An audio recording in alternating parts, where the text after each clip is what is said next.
Hyunwoo Park stood at the large window of the communications center, looking out at the golden fields that stretched across New Busan Colony. The wheat moved gently in the artificial breeze created by the dome's climate system. Children ran between the crops, their laughter echoing through the clear air. It was a peaceful morning, just like every other morning for the past 5 years since he had taken this job. The colony of New Busan sat on the third planet of the Kepler 442 system, far from Earth and far from trouble. 50,000 people called this place home. Most of them were families who wanted a quiet life among the stars. They grew food, raised children, and lived simple lives. The colony had been here for 30 years, and nothing exciting had ever happened. Hyunwoo had once been a soldier on Earth, but those days were long gone. Now he was just a communications officer who made sure messages got sent between the colony and other human settlements. It was boring work, but he liked boring. His 16-year-old son Teo was happy here, and that was all that mattered. "Dad, the morning reports are ready," Teo said, walking into the room with a data pad in his hand. The boy was tall for his age, with quick hands that could fix almost any machine in the colony. He helped his father with the technical work when he was not in school. "Any problems?" Hyunwoo asked, taking the pad and scanning the numbers. "All systems normal. The weather control is working fine. Food production is up 3% from last month. Jimin says the defense grid is running perfectly." Teo sat down at one of the computer terminals and started checking the daily communications. Jimin Lee was the colony's defense coordinator, though there was not much to defend against out here. She managed the few patrol ships and the basic shield system that protected the colony from space debris. Like most people here, she had military training from Earth, but it had been years since anyone needed to use those skills. The morning alarm suddenly filled the room with its sharp sound. Both Hyunwoo and Teo looked up from their work. The alarm only went off for emergencies, and there had not been an emergency in New Busan for over 10 years. "What is that?" Teo asked, his fingers moving quickly over his keyboard. "Ships," Hyunwoo said, reading the data that appeared on his screen. "Big ships, coming this way fast." The main door opened and Jimin ran into the room. Her face was pale, and her military training showed in the way she moved. "Hyunwoo, we have a problem. 200 ships just dropped out of hyperspace at the edge of our system.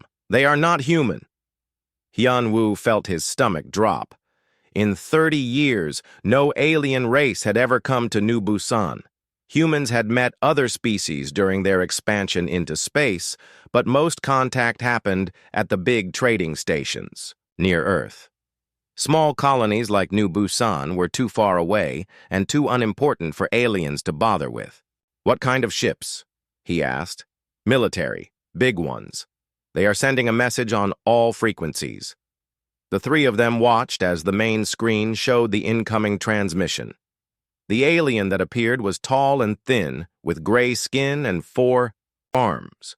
Its eyes were small and black, and its mouth was full of sharp teeth. When it spoke, the translation system made its voice sound cold and emotionless. "Human colony of New Busan. I am Commander Veltar of the Vakari Empire. You will surrender your world and your people to serve the Empire. You have 72 hours to prepare for transfer to slave facilities. Any resistance will result in the complete destruction of your colony. This is your only warning." The message ended and the room fell silent. Teo stared at the blank screen with wide eyes. Jimin was already moving toward the door.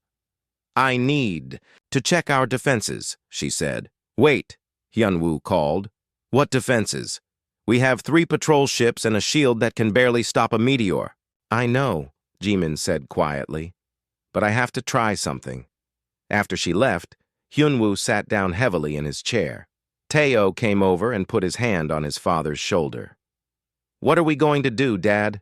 Hyunwoo looked at his son and thought about all the children in the colony. 12,000 kids who had never known war or fear. Kids who played in the fields and went to school and dreamed about their futures. Now, aliens wanted to take them away to be slaves. "We call home," Hyunwoo said, turning to his communication equipment. He opened a priority channel to Earth. The message would take several hours to reach the home system through the quantum relay network, but it was their only hope. His fingers moved over the keyboard as he typed the most important message of his life. Code Black. Hostile alien force demanding surrender of New Busan colony. 200 military ships. Ultimatum. Surrender in 72 hours or face destruction. 50,000 civilians, including 12,000 children. Request immediate assistance. This is not a drill. He sent the message and leaned back in his chair. Earth was far away, and even if they wanted to help, it would take weeks for any ships to reach New Busan. The aliens would be long gone with their people by then. "Did you tell them about the Vakari?" Teo asked. "Yes. The computer will send all the data we have." Hyunwoo stood up and walked back to the window. The children were still playing in the fields, not knowing that their world was about to end. News of the alien ultimatum spread quickly through the colony. So Young Choi, the colony administrator, called an emergency meeting. All the department heads gathered in the main hall while families hugged their children and tried not to panic. "We have three options," So Young said to the group. "We can surrender and hope the aliens treat us well. We can run, though I do not think our transport ships can carry 50,000 people. Or we can fight." "Fight with what?" asked Dr. Won-sik Han, the chief medical officer. "We are farmers and teachers and engineers. They are soldiers with warships." "Some of us used to be soldiers, too," said Sang-woo. "Oh, who ran the agricultural division. But that was a long time ago." Hyun-woo listened to the discussion and felt helpless. These people trusted him to keep them connected with the rest of humanity, but his message to Earth felt like throwing a stone into an ocean. What could Earth do that they could not do themselves? As the meeting continued, he thought about the message traveling through space toward home. Someone on Earth would receive it and read about New Busan's desperate situation. But would they care enough about one small colony to risk a war with an alien empire? The answer to that question was racing toward them at faster-than-light speed. But Hyunwoo did not know it yet. He did not know that his simple message had just awakened something that the galaxy was not ready for. All he knew was that in 72 hours, everything would change forever. The message from New Busan arrived at Earth's Colonial Defense Command at exactly 1432 Seoul Standard Time. The quantum relay station, buried deep beneath the mountains outside the city, received the priority transmission and immediately forwarded it to the war rooms below the capital.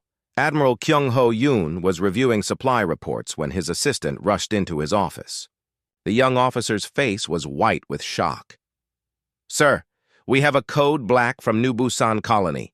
Alien forces demanding surrender. They want to take our people as slaves." Kyung-ho dropped his reports and stood up quickly. "Show me." The assistant activated the wall screen and played Hyun-woo's message. As the admiral watched, his expression grew darker with each word. When the message ended, he was quiet for a long moment. "How long since this was sent?" he asked. 6 hours ago, sir. The Vakari Empire has given them 72 hours total. Get me General Hayun immediately and activate the Colonial Protection Protocol." The assistant's eyes went wide. "Sir, the protocol has never been used before." Then it is time we reminded the galaxy why. Kyung-ho walked toward the door. "And contact Captain Do-hyun. Tell him to prepare his strike force for immediate deployment." Within minutes, alarms were sounding throughout the underground complex. Officers and technicians ran through corridors as blast doors sealed and hidden elevators carried people to deeper levels. The Colonial Defense Command was transforming from a quiet government building into something much more dangerous.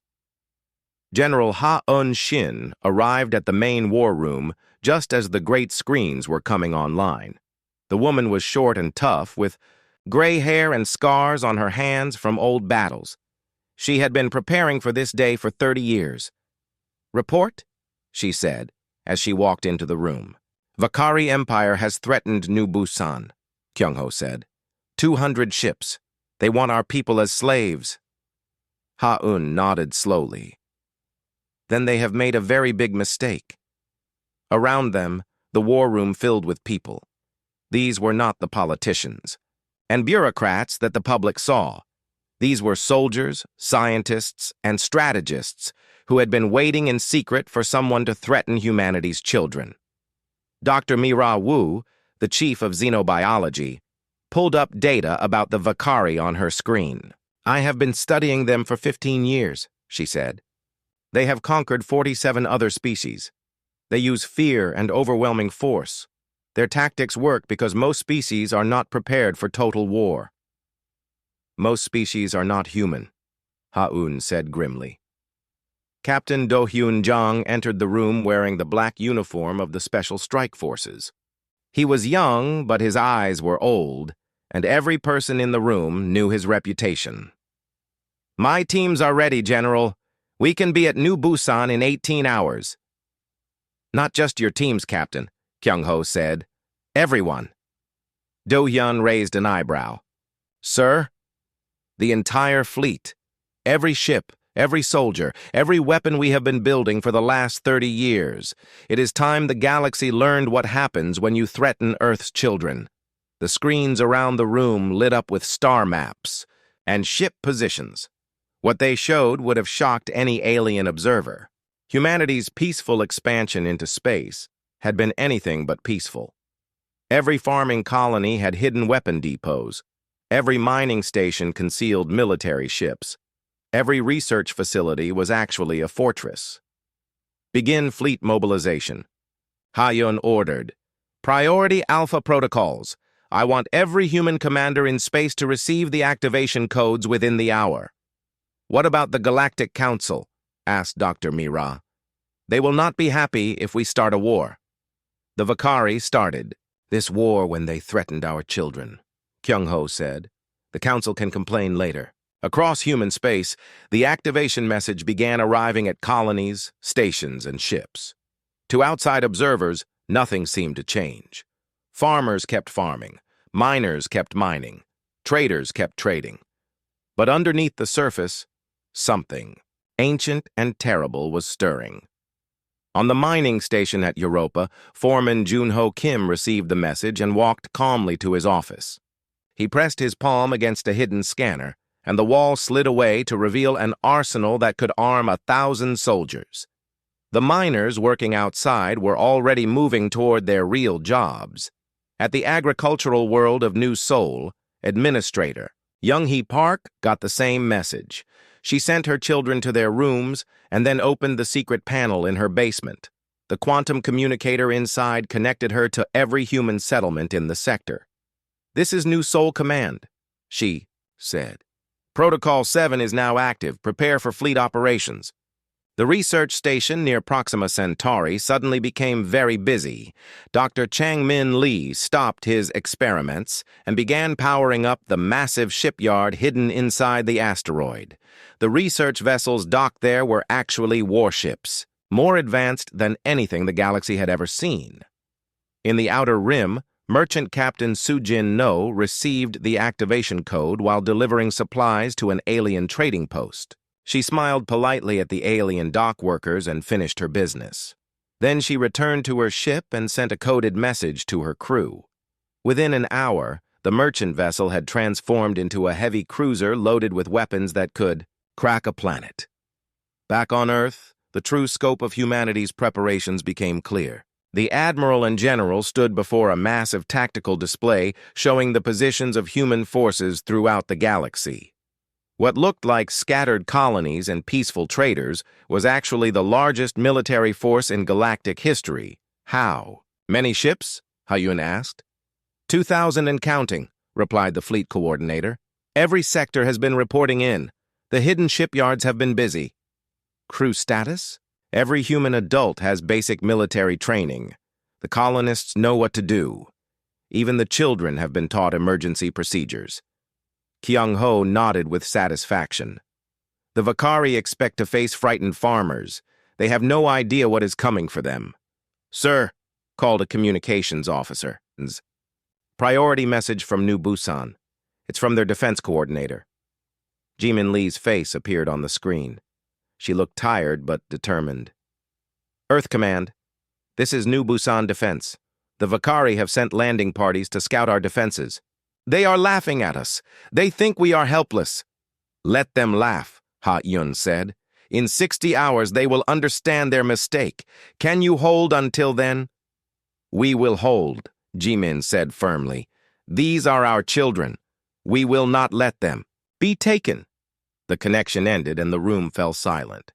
Everyone understood what was happening. For 30 years, humanity had spread through the galaxy like a quiet infection. They had seemed harmless and friendly, interested only in trade and farming. The other species had ignored them or dismissed them as unimportant, but humanity had been preparing. Every human who left Earth carried the knowledge that space was dangerous and that someday someone would threaten their families. They had built hidden fleets and secret armies while pretending to be peaceful colonists. Now the Vakari had made the one mistake that would doom them. They had threatened humanity's children. Begin the deployment, Admiral Kyung-ho ordered. Send everything we have, and send a message to every human in the galaxy. Tell them that New Busan calls for aid, and Earth answers. The great ships began moving through hyperspace toward the Kepler 442 system. They carried soldiers who had trained for this day their entire lives. They carried weapons designed to fight enemies that had never faced humanity's true power, and they carried a message that would echo through the galaxy. Nobody threatens Earth's children and lives to tell about it. The second day on New Busan started with fear hanging in the air like morning fog. Children stayed close to their parents. Adults spoke in whispers. Everyone kept looking up at the sky, knowing that alien ships were waiting just beyond the atmosphere. Hyun-woo had not slept much. He spent the night in the communications center, hoping for a reply from Earth. When it finally came, he almost could not believe what he was reading. New Busan, this is Terra Command, the message said. Hold your position. Help is coming. Protect the children at all costs. Earth remembers her own. The message was short, but something about it made Hyun-woo feel better. There was a strength in those words that reminded him of his old military days. He forwarded the message to So-young and the other colony leaders. Teo was helping his father check the communication equipment when they heard shouting outside. Through the window, they could see people running toward the main square. In the sky, small alien ships were flying low over the colony. They are scouting us, Hyun-woo said grimly, seeing how scared we are. The Vakari ships circled the colony like vultures. They flew over the schools and the farms, taking pictures and measurements. Sometimes they would drop low enough that the colonists could see the aliens inside, laughing at the frightened humans below. Jimin's voice came over the communication system. All citizens, please remain calm. The alien scouts cannot land while our shields are active. You are safe for now. But everyone knew the shields would not stop a real attack. They were designed to keep out space debris, not military weapons. In the agricultural section, Sang-woo-oh watched the alien ships with different eyes. While other colonists saw their doom, he saw opportunity. The Vakari were being careless, flying predictable patterns, showing off instead of gathering real intelligence. Amateurs, he muttered to himself. Then he remembered that he was supposed to be a farmer now, not a former Special Forces soldier. But old habits were hard to break. That afternoon, Commander Veltar grew impatient. He had expected the humans to start begging for mercy by now. Instead, they seemed to be going about their normal business. Some were even working in the fields. Ignoring his ships completely, he decided to send a stronger message. Prepare a strike team, he ordered his lieutenant.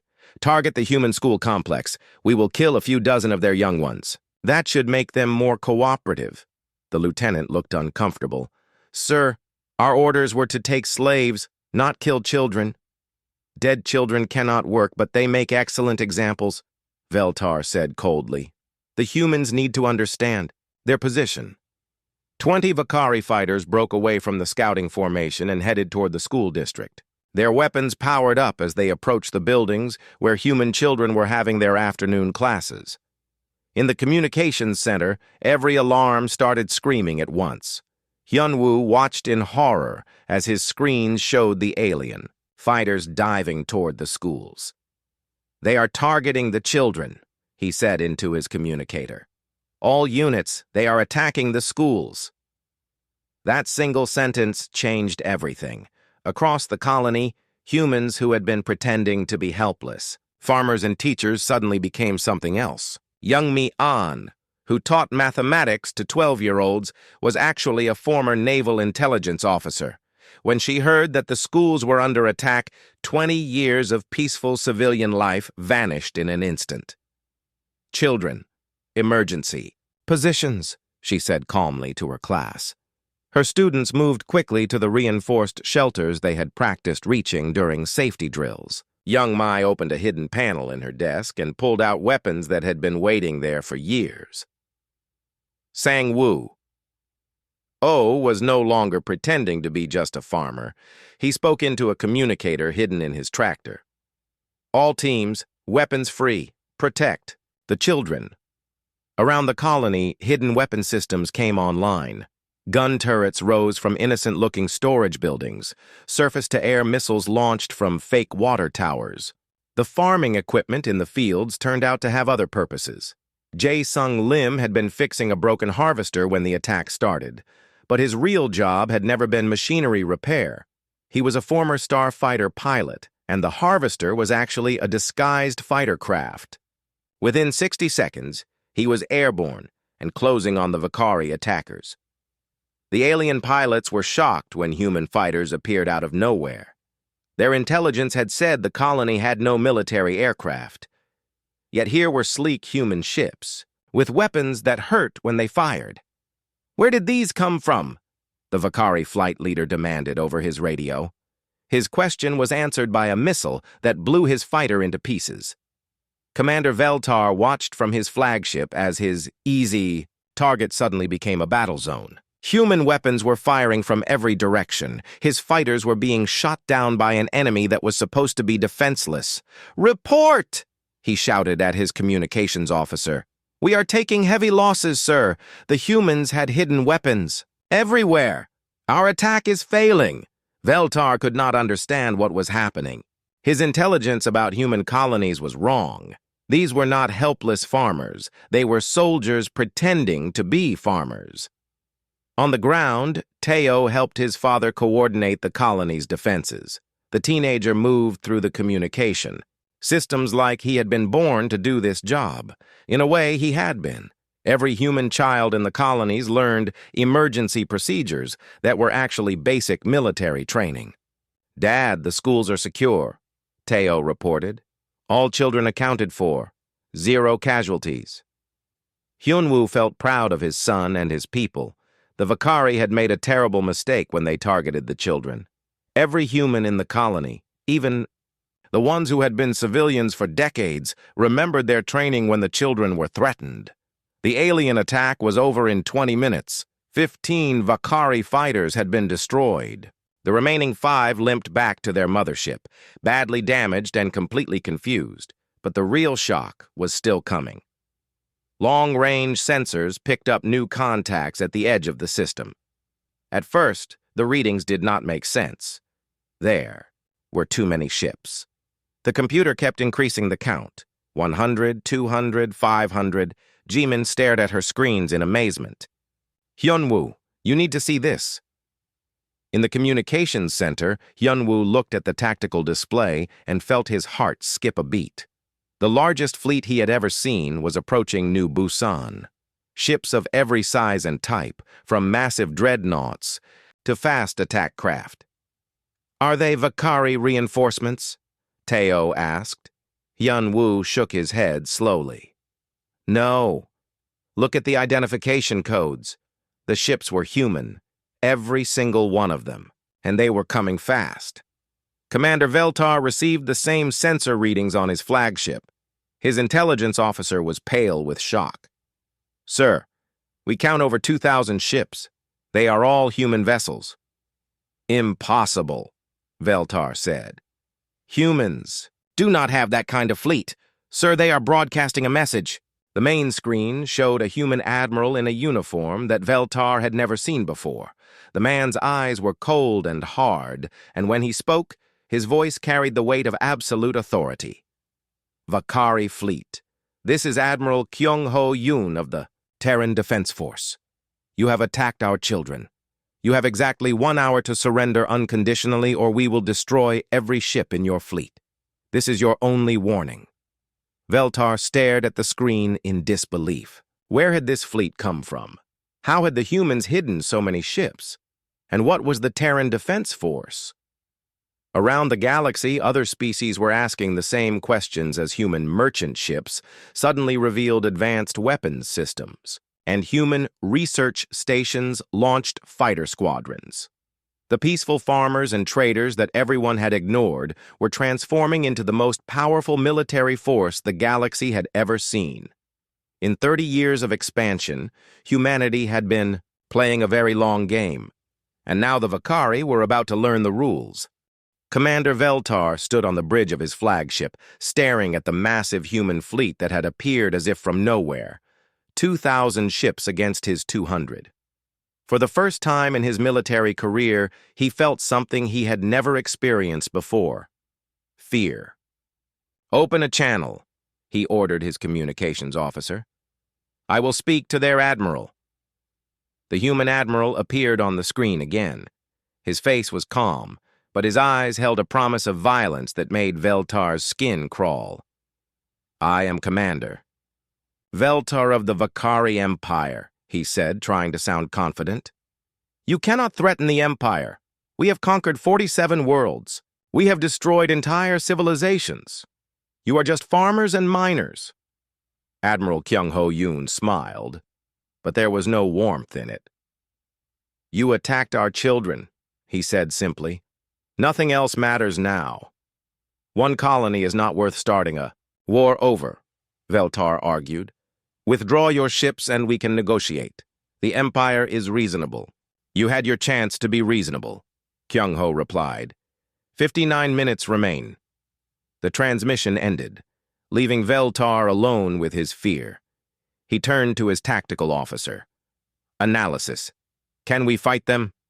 The officer looked at his screens and shook his head.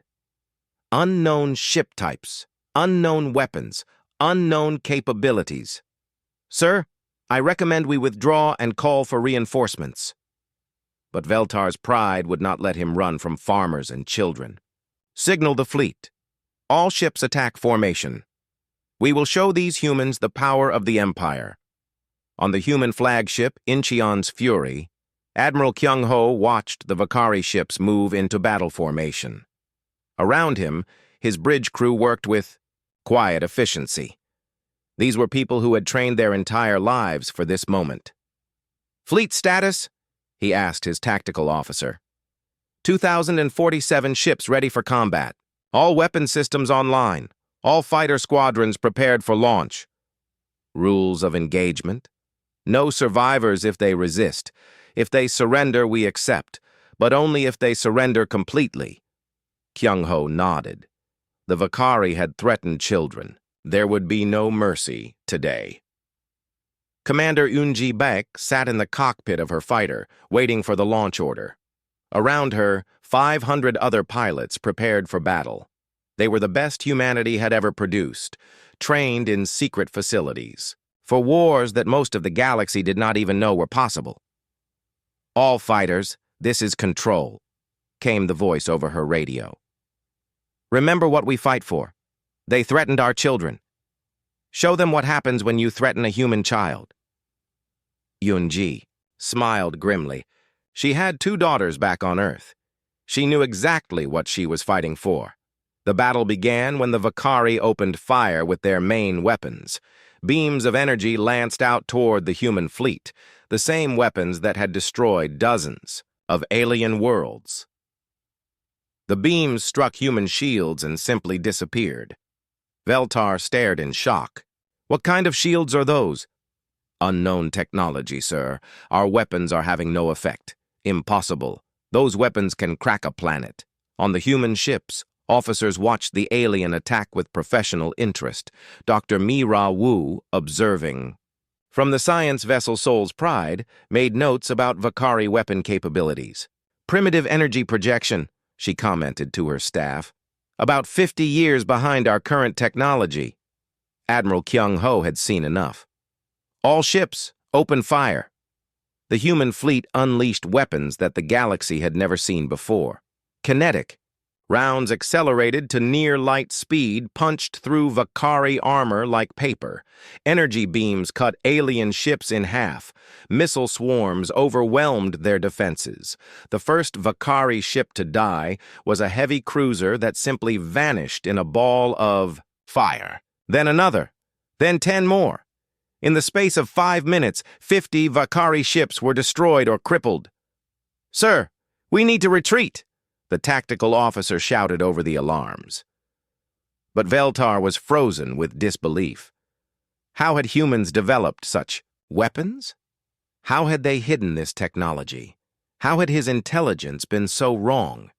Major Subin Kong led the marine assault on a damaged Vakari cruiser. Her troops moved through the alien ship like deadly shadows, their armor protecting them from the hostile environment while their weapons cut through alien defenses. "Bridge secured," she reported to her commander. "Downloading their computer. Files now. The information they found would shock the Empire when it was analyzed later." The humans had been watching the Vakari for decades. They knew every ship, every base, every military secret. They had been preparing for this war while pretending to be peaceful farmers. Lieutenant Boram Nam operated the weapons system on the battleship Busan's Hammer. Her targeting computer locked onto a Vakari dreadnought, the largest ship in their fleet. One shot from her main gun was enough to crack it open like an egg. "Target destroyed," she reported calmly. "Searching for next target." In the space around New Busan, the battle became a massacre. Human ships moved with precision and deadly purpose, while Vakari vessels burned and died. The aliens had never faced an enemy like this. Every other species they had conquered fought with desperation and fear. The humans fought with cold efficiency. "Commander." Yunji launched her fighter wing toward a group of Vakari bombers trying to reach the colony. The alien pilots were skilled, but they had never fought opponents who had been training for space combat since childhood. "Dragon Wing, weapons free," she ordered her squadron. "Protect the colony." The fighter battle was brief and one-sided. Human ships were faster, more maneuverable, and better armed. Within minutes, every Vakari bomber was destroyed. On New Busan itself, the colonists watched the battle from their shelters. Tayo helped his father coordinate with the fleet, relaying information about the alien ground forces that had landed earlier. "There are still Vakari soldiers in the Eastern District," Hyunwoo reported to the fleet command. "About 50 of them." "Copy that, New Busan. We are sending Marines." Sangwoo-oh led a group of farmers to deal with the alien soldiers. These Vakari had been left behind when their ships were destroyed, and they were now trapped on the planet's surface. They expected to face terrified civilians. Instead, they found humans who moved like trained soldiers and fought like demons. The Vakari had superior weapons, but the humans knew the terrain and fought for their children's safety. Within an hour, the alien soldiers were all dead or captured. Young Mian found one wounded Vakari hiding in her classroom. The alien soldier was young, probably younger than some of her students. He was scared and bleeding, and when he saw her, he raised his hands in surrender. "Please," he said in broken human language. "Do not kill." Young Mi looked at the alien who had come to enslave her students. Then she thought about her children, safe in their shelters because humans had been prepared for this day. "You should have thought about that before you threatened our children," she said quietly. In space, the battle was ending.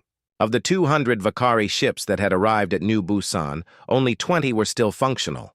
The rest were burning wreckage or had fled into hyperspace. Commander Veltar's flagship was crippled and defenseless. His engines were dead, his weapons destroyed, and his crew was either dead or dying. The human fleet surrounded him like a pack of wolves. Admiral Kyung-ho's face appeared on his screen one last time. "Commander Veltar, do you surrender?" Veltar looked around his ruined bridge and nodded slowly. "I surrender." "Signal all Vakari forces to stand down," Kyung-ho ordered. "Any ship that attempts to escape will be destroyed." As the surviving Vakari ships powered down their weapons, the Admiral opened a channel to the entire galaxy. His message would be, "Received by every species, every government, every military force in known space. This is Admiral Kyung-ho Yoon of the Terran Defense Force," he said. "Today, the Vakari Empire made the mistake of threatening human children. This is what happens to anyone who threatens our families. We have lived peacefully among you for 30 years. We have asked for nothing but the safety of our people. But if you threaten our children, you will face the full might of humanity. This is your only warning." The message ended, and the galaxy fell silent. On New Busan, children came out of their shelters to see the stars filled with human ships. They were safe, they were protected, and the aliens who had wanted to take them away were gone. Earth's children were safe, and the galaxy would never be the same. The news of the Vakari defeat spread through the galaxy faster than light itself. Within 48 hours, every government, every military, and every trading organization knew what had happened at New Busan. The humans, quiet farmers, and peaceful traders for 30 years, had revealed themselves to be the most powerful military force anyone had ever seen. On the Vakari homeworld, Emperor Zulkan received the report with growing terror. His finest fleet, led by his best commander, had been destroyed by creatures he had considered barely worth notice. 200 ships reduced to scrap metal in less than 6 hours. "How many human ships?" he asked his intelligence minister. "Over 2,000, my lord, but our analysts believe there are more, much more." The Emperor's 4 hands shook as he read the battle reports.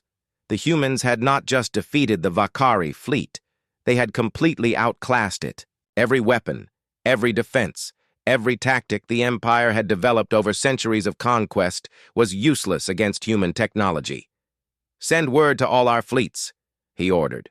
"Full surrender, immediately." The Vakari Empire, which had terrorized 47 star systems for over 200 years, surrendered unconditionally in less than 2 days. They had no choice. Human fleets had appeared in every system they controlled, and the message was always the same: surrender or be destroyed. Admiral. Kyung-ho stood in the command center on New Busan, watching reports come in from across the galaxy. The operation had been even more successful than they had hoped. Not a single human life had been lost in the fighting, and the Vakari military was completely neutralized. "Sir," reported Captain Do-hyun, "we have secured all Vakari military installations. Their ships are being held in our detention facilities. What are your orders?" "Begin the liberation," Kyung-ho said. "Free all their slaves, return them to their homeworlds, and make sure the other species understand what happened here." Hyun-woo was back at his communication station, but now his job was very different.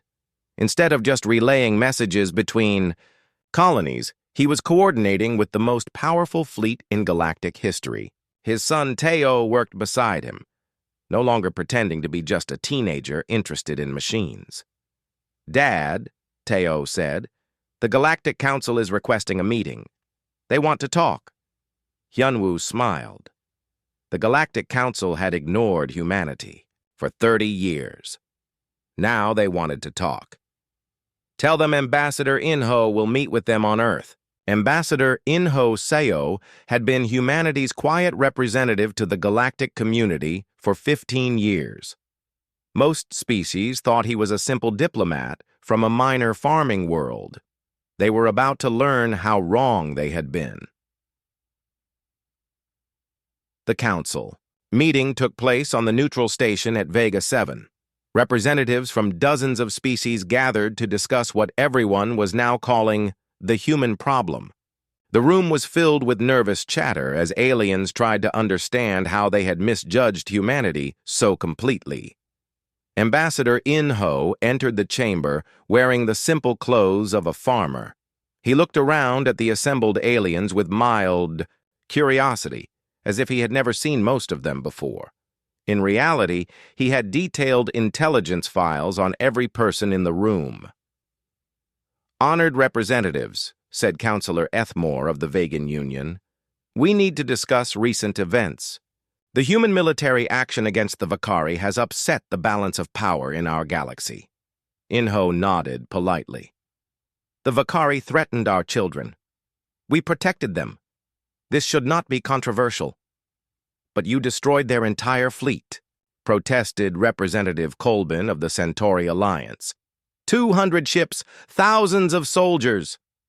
"They surrendered when they realized their mistake," In-Ho said mildly. "We accepted their surrender.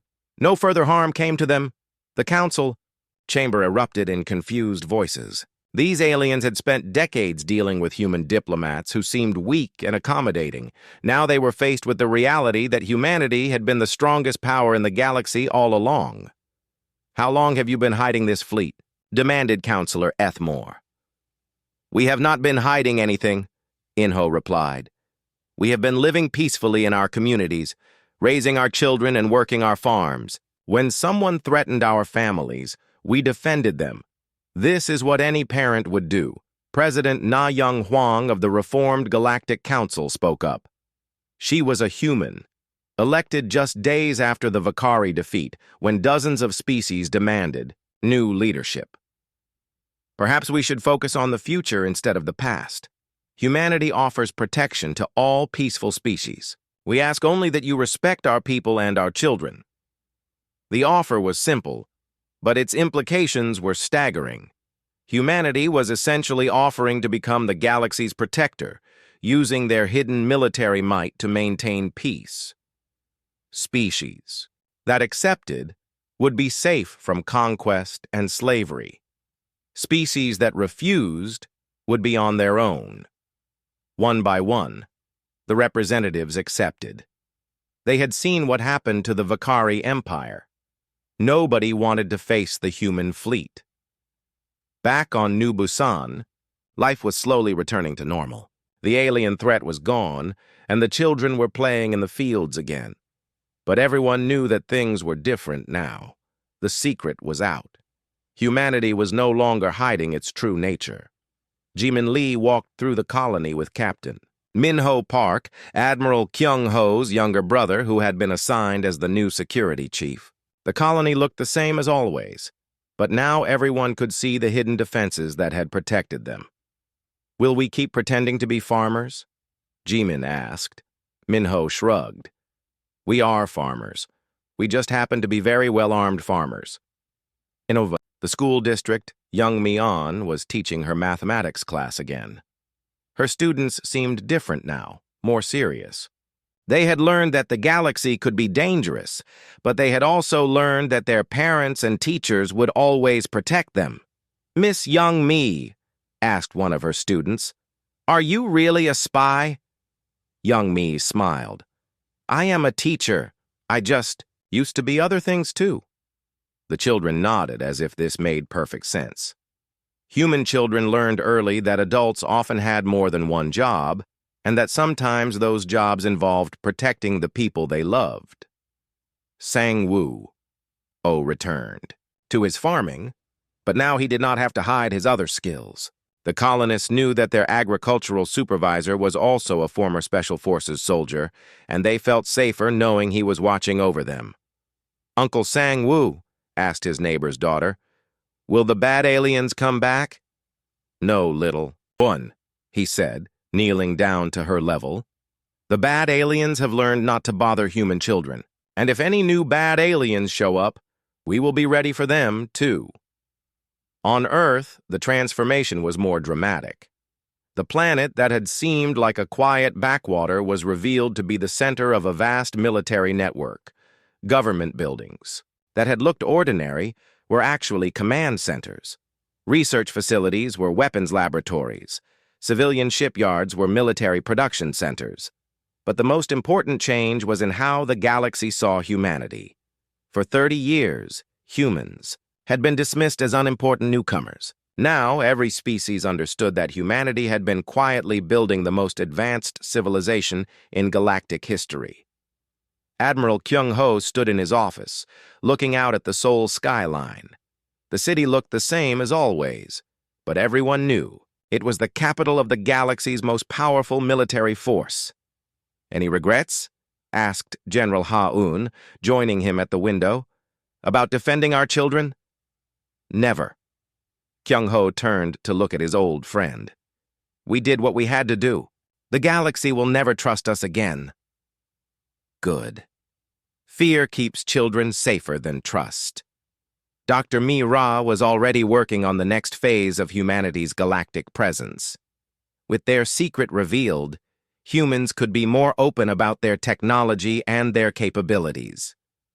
The research she had been doing in secret could now help other species defend themselves.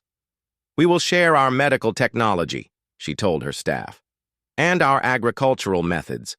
But military technology stays with us until we are sure a species can be trusted with it." The new order was simple but effective.